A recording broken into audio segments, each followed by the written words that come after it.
All right, self-evaluation of your first flight. Hauser, we're not going to put CW on the spot.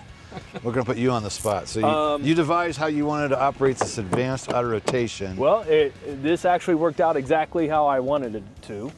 Okay. And of course, it's variant on the student. For CW's case, he hasn't flown in a few months. So we went out, warmed up with some quick stops, and then we started in just within straight in autos. We started at 1,000 AGL and then brought it down to 1,500. And we probably did 3 or 4 of those. And then we got into the 180s and we did the same thing. We started at, I think we stayed at 1,000 AGL, and then we did 3 or 4 of those. We stayed with just those today because he was not, what do I want to say? Not struggling, I don't want to say that word, but like since he hasn't flown in several months, right, and hasn't done any autos since whenever. Anybody's rusty. You know, he was kind of concerned that he wasn't really hitting the spot because he was trying to use a sight picture. So we were discussing that. He's like, well, what do you use as a sight picture? And honestly, I've been doing this so long, I do it by feel. I don't, right. And I hate that answer because it doesn't help my student out at all, right? But I just know each time he was coming up short, and I told him every time he entered, I said to myself, he's going to be short, and every time he was. Yep. And that's common. And so what happened was, and I said, okay, this time we're going to do the same thing, but I'm going to tell you when to enter it. And I don't want to brag, but we hit the spot. Go ahead. Go ahead. It's fine. And I can't tell him sight picture. It was just experience on. Right. I told him that I would rather enter late because I know that I can play with airspeed or play with other stuff in order to hit my spot. Right. So once he saw that, it kind of gave him a better picture of what he wanted to see. But of course, you know, today we had pretty much a direct headwind of 8 knots. Well, tomorrow we might have a crosswind of 20. So, you know, it's going to be a totally different tomorrow. Right. But it was good for him. So all we did today was really straight ins and 180s at different altitudes. We tried to keep the airspeed where, you know, between that 60 and 70.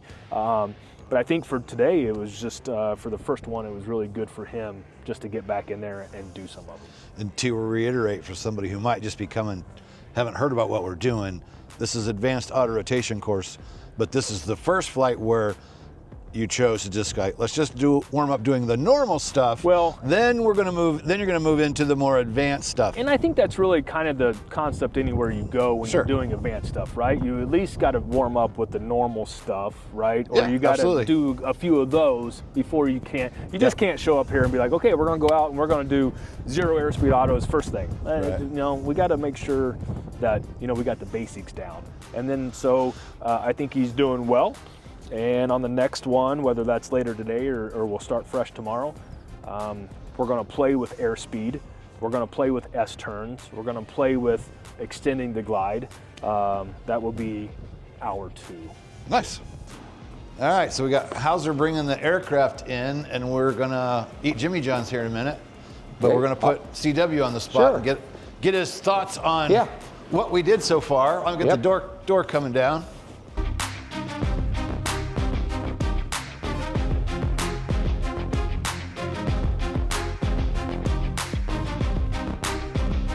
Well, CW has been out. You came out last year, September, and you did R-22. Me and Hauser.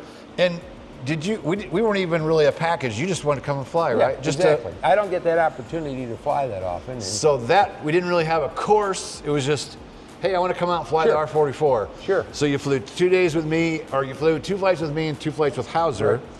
And just to kind of go out and we just did everything, right? Exactly. And so you're CFI with about 400 hours, right? And then Hauser just said that it was your first flight in a while, so you came out just to be our very first Robinson R-22 Advanced Auto Rotation course. We've already kind of given them an idea of what the first flight was going to be, which was kind of warm you up. So it's early stages, but what would you share with? Sure. Well, for myself personally, having not flown since September, getting into the R-22 for the first time or whatever, you know, it was very slow. I just tried to start out with the basics, easy, you know, 2-step, lift off.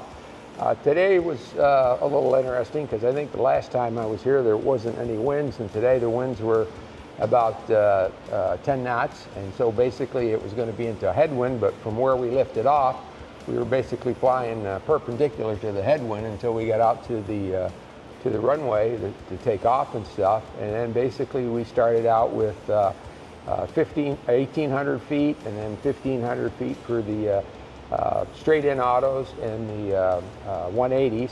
And what I was noticing, because I hadn't flown in a long time, my sight picture was more or less defaulting to no winds.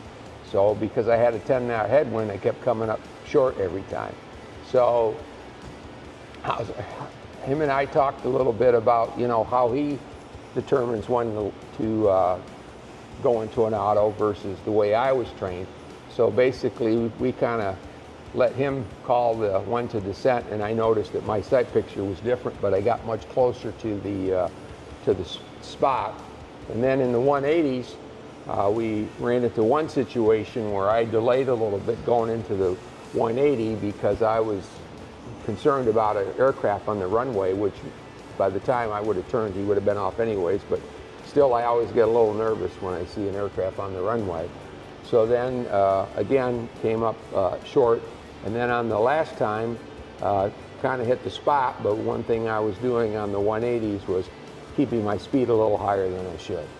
So that's how the first flight went or whatever, and I'm happy with it and picked up some points to look forward what goes on to the next lesson. Nice. And what immediately is interesting to me is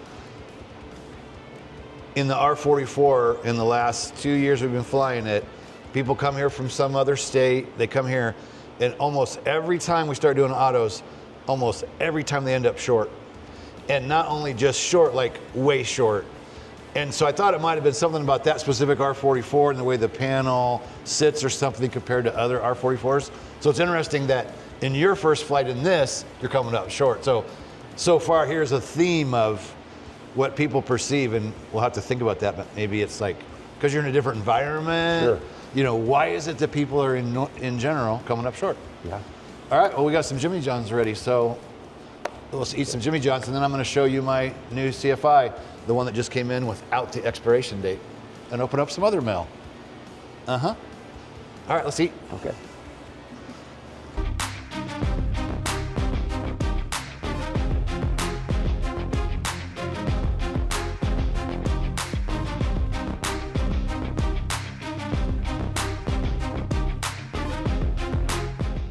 We had lunch, and CW brought us chocolate chip muffins this morning, and I didn't eat at home like normal, and banana nut muffins this morning. That was cool since I hadn't eaten. I feel like we should have had donuts for him. So while these guys are out flying, they're on their second flight for the advanced auto-rotation course. They'll be back shortly. So real quick, I wanted to show you, just came in the mail today. I got my CFI renewed, and yes, I did it after the 2 years, or the 24 months. I expired, but I did it, expired December. In January, I jumped on, did the online course, submitted everything, and here is my new license without the expiration date. So we know now that this is something that's for real. Yes, we heard about it, but so now, after 24 months, if your CFI expires, before you had to take another check ride. That was the only thing you could do. Now you have the 3-month grace period after your CFI expires. You can't exercise privileges, but you can do an online course or do whatever you need to do to renew, and you have 3 months to renew your license. So I did it, and now there's no expiration on it, and everybody says they just did that to save money. We still have to follow the 24 months of renewal. You still have the 3 months grace period, but they're not gonna send you a new certificate every time anymore. Just a bit of interest is, hey, I did it. I did it after the 24-month expiration. I got the new one that doesn't have an expiration on it. And then we're just gonna open up mail here real quick because we're ordering stuff. Every day we have stuff coming in. Something just showed up at my house. I think it's the new H.O.G.S polo, a polo with the logo that we never ordered, just arrived at my house. We got hats coming, backpacks coming like I carry every single day. We got the new knee boards, got some new badass knee boards, and that's the actual name, badass knee boards. I don't get paid for those, by the way. I buy those. I have 5 of those coming for giveaways for our sale that's on now. And with Pro Pilot, you get your choice of the backpack, the ball cap, or the knee board. So, and we're just getting fresh materials in for courses Just show you the different things you need. Here's the good old E6B. That's a guy who bought a different package with all the gear, everything that we don't really advertise anymore, that we might bring back out again. What else we got here? So we're just showing you what's coming in the mail just for the heck of it, because again, I've reordered everything that a person needs, so I have new, fresh, of everything on hand. So when you come for a final porch course, somebody always forgets something. So we have everything on hand. This is actually a H.O.G.S study guide. We just put in an order to update the interior file from BTS to ACS. Even though things haven't changed that much, we ordered a new interior file. There was a few left, so I don't know if this is one with the new file, but we'll check it. Oh, here it is. They did it. It's updated and it says ACS instead of PTS. So private pilot study guide, we'll throw a link down below. These are available. We just got 100 in inventory from the place that ships them. They take the orders, they do the shipping, but the private pilot study guide. So that has been updated with ACS. And I guess that's all the mail we got for today, but keep tuning in. We're gonna check with these guys here in a minute. They're about to come in. We're gonna check and see how their second flight, where they're gonna go a little more into the advanced stuff. The first flight was warm up. Flight number 2 is getting into doing some more out of the box kind of auto stuff, because you all get the standard old, same old, straight in 180, nice setup, blah, blah, blah. Now they're doing stuff that you don't get to do at your typical flight school in your typical course of training. So we'll fire up the camera again as soon as they roll in.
Heather's modeling the hat because she's the only one that's got a hat.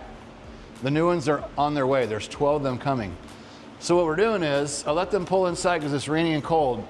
We'll let Hauser go first. This is flight number 2. They did their first flight a little while ago.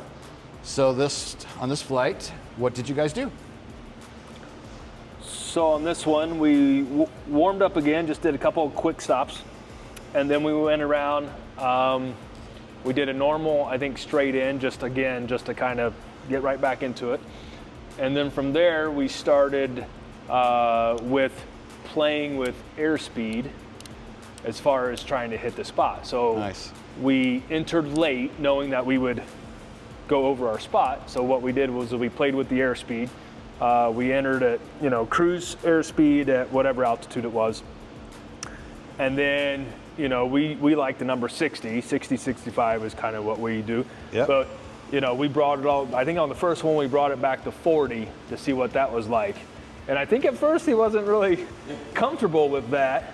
But, we discussed it about, hey, you can bring it down pretty slow as long as you have that airspeed at the end to kind of get that flare going. So the first one was, kind of, eye-opening maybe, just to see it. So then we came around, we did it again. This time, we brought it way low. I think we got it down to 30, something like that. And we hit the spot.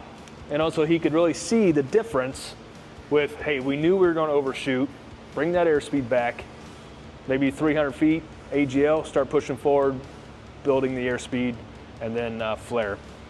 So we did that, and then on the next one, we used that we entered too early, that we had to, what's the word I'm looking for? We had to extend. Yeah, we had to extend the glide. So we were, Robinson R-22 book says 75 knots and 90 on the RPM.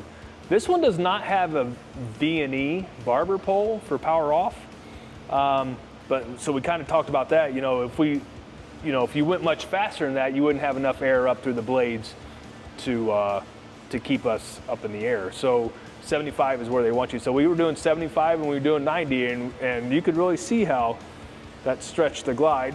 And I thought he did really well on those. It just looked good. So we did 2 or 3 of those, and then we went out and I said, we're just gonna go fly. And I'm gonna tell you auto. And you may have to do a straight, you may have to turn 90 degrees, you may have to do a 180, we don't know. The other issue with that is now we're going into fields, right? So you got to worry about power lines, you got to worry about irrigation systems, you got to worry about, maybe a ditch or something or whatever. So on the first one, we took off and we were right into the wind, and I said, engine failure. And so we entered, and as we're coming down, he goes, oh, there's an irrigation in that field. I go, yeah. He goes, we better do something about that, right? So we made a turn, and it kind of got a little, we aborted. That's what we ended up doing on the first one, aborted with about 300 feet to go maybe. And we talked about that. It's like, hey, when you get down in there, you might be, again, power lines, irrigation. And he goes, yeah, I didn't even see the irrigation until we actually kind of got a little closer and said, so yeah. So then we did a couple more of those where we did actually go down into the field. We never touched down, as they were all power recoveries. I kind of gave him a surprise one on a departure. He's like, well, let's do one more. I was like, all right.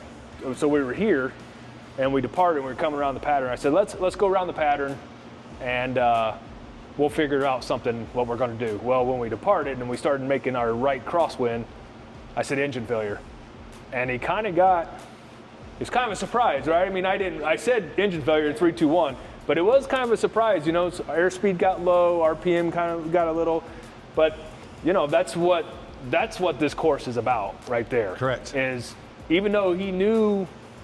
Well, he didn't know when it was coming, and I did kind of announce it. It was still a surprise to him, but we talked about it, and we did one more, I think, straight in at the end there. Yeah, you wanted to do one more normal straight in, just yeah. But I think overall it went well. I think another hour. We're right on schedule where I wanted to be, kind of with the lessons, and looking pretty good. For somebody that's just coming along this video, maybe they ended up halfway through, what we're doing is advanced auto, giving you a chance to do something outside the normal training. So a lot of these things that Hauser's going to talk about, you may not be doing at this point in your training. This is for somebody who's advanced. You've got a rating, you're out there flying, and you want to experience more real world stuff. Mm-hmm. So the things we're going to talk about for the next flight as well are going to be things you don't normally hear about, and you may not want to be doing right now at your flight school with your low time instructor. This is more advanced stuff. Well, what I found in the second hour was I really liked the way we started out with the first hour, just doing straight ins, 180s, getting the feel back to the helicopter, especially if you haven't flown in a while. So even though I was trying something that I don't think I've ever done, I felt more comfortable with it, and through his input about watching the speed and stuff, it was, I like the glide ones better than the, overshooting or whatever, but I think it's just a mindset, because in school you're constantly trained 65, 65, 65, and, until you flare, and all of a sudden, we're in between and we're doing 30 or 40, before we push it back to 60, 65 or whatever. So, but I really enjoyed it, and again, today was a little more challenging than I thought, because I was dealing with a 10-knot wind, which last time I was here was, no wind. So that's always something to add or think about when you're out there. Nice. Flying. And you've done 2 flights, but you guys are going to do 2 more tomorrow, because we made this course at 3 hours. Right. And I said, okay, we're going to give you a 4th hour, just because you were good enough to be the first person to trust us with this new course and let us kind of hammer it out. So we got talking about it, and we thought maybe we're going to switch this to 4 hours, 4-hour course. And hour number 4 is, okay, we've done what we wanted to do with you for 3 hours.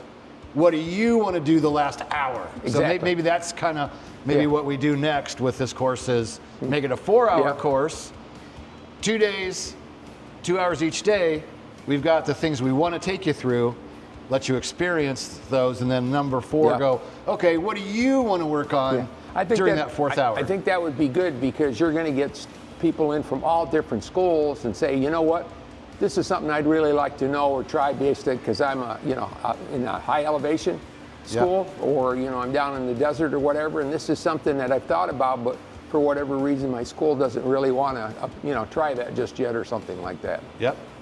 Perfect. All right, well, I think now we're going to step number 2 of the 7 steps to private pilot. So stay tuned this week because we got lots more to come. Welcome back to the 7 steps for private pilot, where we're breaking down 7 major areas to kind of focus on from day 1 to getting to your rating. So our first step was get an introductory flight. Go give it a try and get started. Next, we want to say chart your course, study resources. So we'll move over here just so I can kind of show you. Now, don't get overwhelmed in the beginning. I don't think you need all of this stuff to get started. We have one picture up there on the wall, the H.O.G.S Wall of Fame, of the most prepared student ever. He came for his first flight and he had everything under the sun. And we were pretty proud of him. We thought it was really, really cool.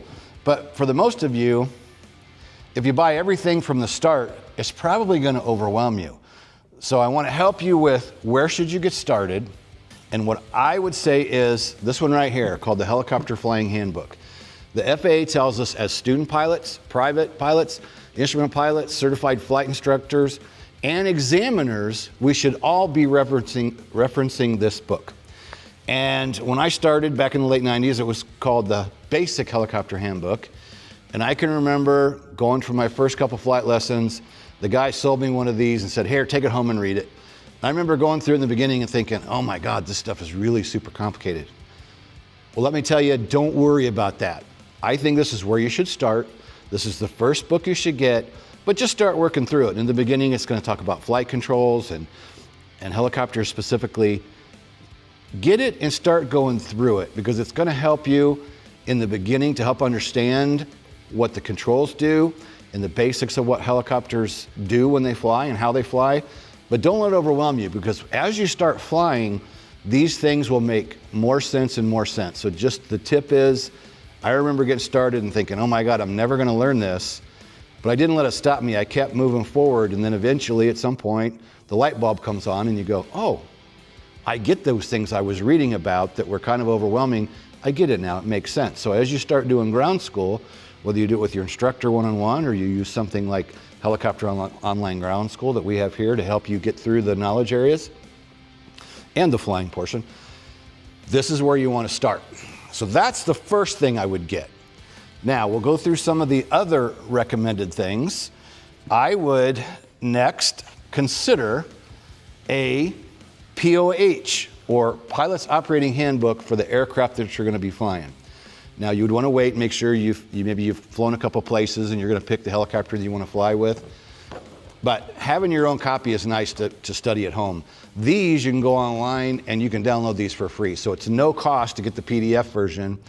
I like hard copies of everything. So as we go through this list, in this day's world, almost everything you need you can get electronically. And that's fine, it's accepted.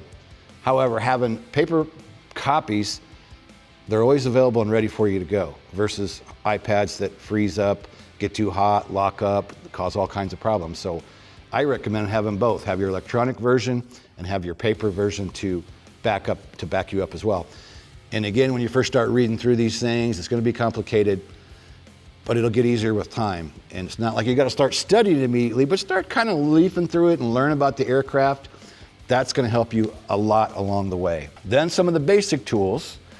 And I want to mention that in this day and age, there are flight schools where people are only learning electronically. And it's acceptable to go to the test and use all electronics during your test. However, many flight schools, as we do here, we still want you to have the basic knowledge of an E6B computer, a good old plotter, and an actual chart.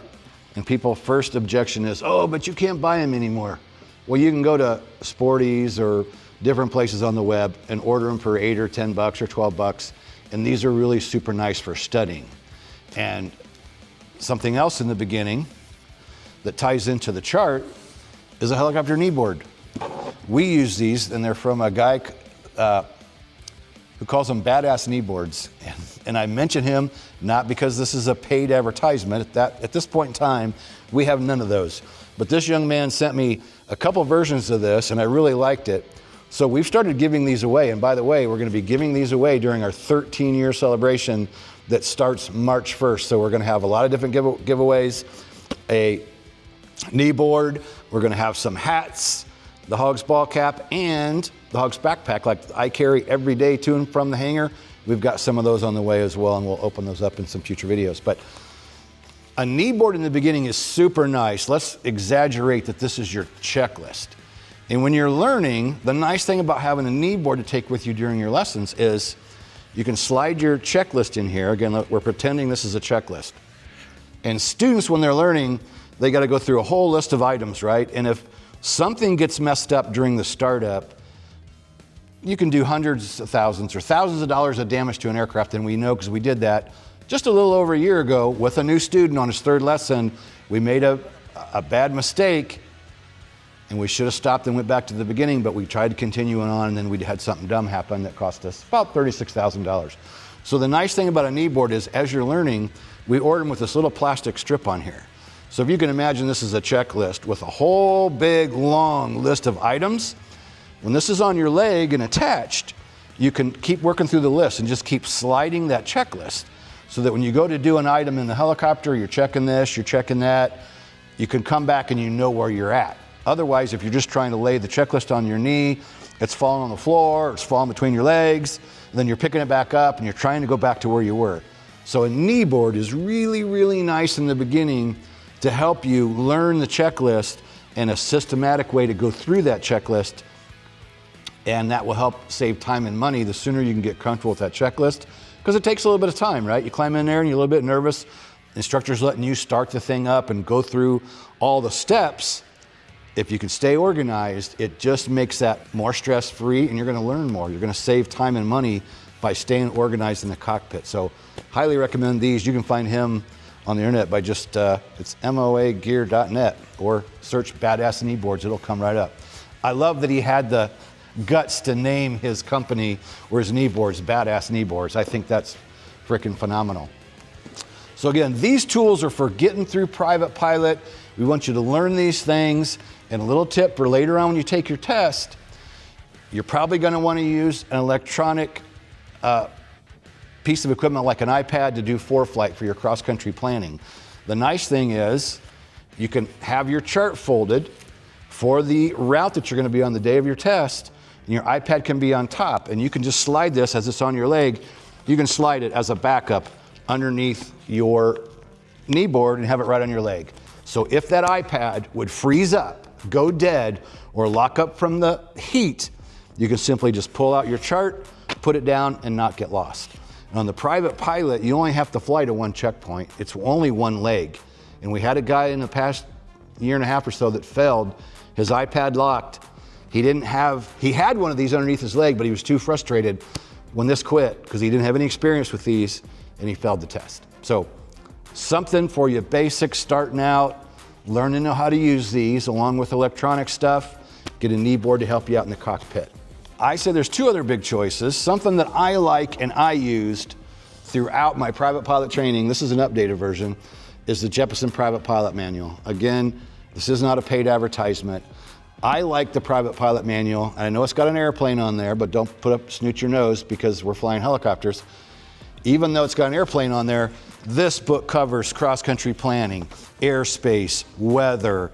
It's a great resource to cover tons of the things that you're going to need to know for the written test, tons of things that you're going to know for the practical test. And to this day, I still use this book. Like if I'm making a presentation for Helicopter Online Ground School and I want to refresh my memory on something because I'm not confident, I don't remember for sure, I want to go back up and look. I use this all the time. Applying human factors, flying cross country. So you can see there's a wealth of information in here that you're going to need and use throughout your private pilot training. So I think this is a good resource. If you don't go with that, I would recommend next the Aviation Weather Handbook. Because again, weather, even though on the helicopter pilots end of things, they ask us questions about weather getting ready for the test or during your private pilot test, but it's going to be more real world stuff most generally. They're going to ask you about thunderstorms and fog and all the things that you're going to need to be able to make good no-go decisions. So if you don't go for the big private pilot book like that, I would recommend having the Aviation Weather Handbook, because then you've got a really good resource for studying throughout your training and also looking things up when maybe you're working through the written test, which that's going to be another video that we'll talk a little bit about later. And then something else that's in the industry, people don't have a lot of the time, is what we used to call the PTS, now they call it the ACS. This is a must. Now you don't need it in the beginning when you're first going for your intro flight and you're going to go start taking some lessons. You don't need it in the beginning, but I would get it sometime near the beginning and just kind of start looking through it. And as you progress through the training and you get further and further along, this is going to become more and more important. In the day of the test, when you go for your private pilot rating, the examiner is going to ask you questions that are all relative to this book. And the maneuvers that you're going to do are also listed in here. This book is something that you need to have, your instructor needs to have a copy, and you should both be going through them. It's something that I've seen in my 24 years of teaching. Instructors don't want to use them, students don't want to use them, or I ask them, hey, you've been going through the ACS? Yeah, well, I've kind of looked at it, and I'm like, pull it out of your bag. And they pull it out and it's all nice and neat. And I'm like, you've never even looked at that, have you? And half the time they're like, no. And I'm like, you need to start going through it. And it needs to look more like that, right? Where pages are bent and I can tell that you're actually going through the thing. I can't stress enough how important the ACS is. So these are just some of the basics to get started. Another thing you're gonna need, we didn't pull over here, is a pilot logbook. And a lot of people are now using, just using online logbooks. They do it in ForeFlight a lot of the time, which is fine if that's what you choose to do. And then there's a standard old logbook that we've all used for years and years. This is nice because it doesn't go dead. It's always with you if it's in your flight bag. The thing that I would caution you to do is either start with this and stay with it until you maybe move to another rating later, or if you're going to start using electronic, just stay with electronic. When somebody comes here for a rating, it's kind of unhandy. Well, I've got part of my training in my pilot logbook, and then I switched to ForeFlight. So then we're trying to put their paperwork together, and we got to download reports from ForeFlight so it's nice and laid out for the examiner, because the day of the test, your iPad doesn't work or your ForeFlight account's expired or whatever the case is. I would say use one or the other. Either go for the standard old logbook for private pilot, get through private pilot, and then maybe when you start working on your commercial, if you want to go further, then maybe switch to the ForeFlight or an online logbook where you can tuck this away in your safe or somewhere where it'll stay nice and neat for all your original training and all your ratings. So that's a basic review, or not a review, but a basic view of what I think you should have in the beginning. Of course, what am I thinking? Helicopter Online Ground School. We launched March 1st, 2012, and we're getting ready to celebrate 13 years online, March 1st, 2025. And I created this because I failed my first private pilot check ride. And we built our training on what I've learned throughout the years, starting back to me failing the first time.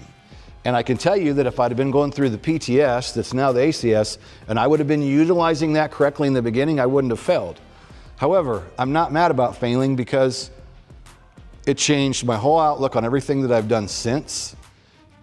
And it changed the way I trained, it changed how hard I studied, and I'm sure I wouldn't be sitting here doing what I do today, which is really, really cool, and I'm super lucky that I have this opportunity to work for myself and run my own business that's been online for 13 years, and we've helped hundreds of people around the US and other parts of the country or other parts of the world. Helicopter Online Ground School, that's, since you kind of started that way, that's what we do. And I've taken my experience of 24 years of teaching now and put it all my best stuff in the course. So we go through and we'll talk about private pilot, for example. We help people get there, right? Because it's an overwhelming amount of information that you need to know. And like I mentioned at the start of the video, that's why we've broken down these 7 steps to help you focus. Step 1, do this. Step 2, do this. Step 3, do this. And through my trials and tribulations, I've done all the stupid stuff, right? I'm not even going to bore you with the story. Everybody that does this is going to have some kind of struggle. Financial, personal, whatever it is, and you got to face these struggles and hurdles and find ways to get past those to get to private pilot. So we have private pilot courses, we have instrument, commercial, and CFI, and the beauty with private pilot is you can go monthly. It has a 24-hour test flight where you can go in and look at the training for 24 hours. And if you like the training, you just keep it and pay monthly, cancel anytime, come back anytime. Or from that first 24 hours, you decide it's not right for you, you just unsubscribe before the 24 hours is up and you get billed nothing. So we offer Helicopter Line Ground School and we help you from day one. So you can start with that minimal monthly fee, month to month. You can start and come back as many times as needed. And we have people that start out with private pilot and they unsubscribe, and then a little while later they come back and they'll start working on their instrument, or they'll come back to do commercial, or they might unsubscribe then, and then you see them a few months later, they come back because they're working on certified flight instructor. So we help you with all those ratings. It's helicopterground.com. There's a link down below. You can take you direct to our courses, and there is actually a downloadable mobile app right inside the course where you can have a mobile app as well. Best case scenario, log in every day for 15 or 20 minutes. You'd be amazed if you put a little bit of effort each day, how much over time your knowledge would grow.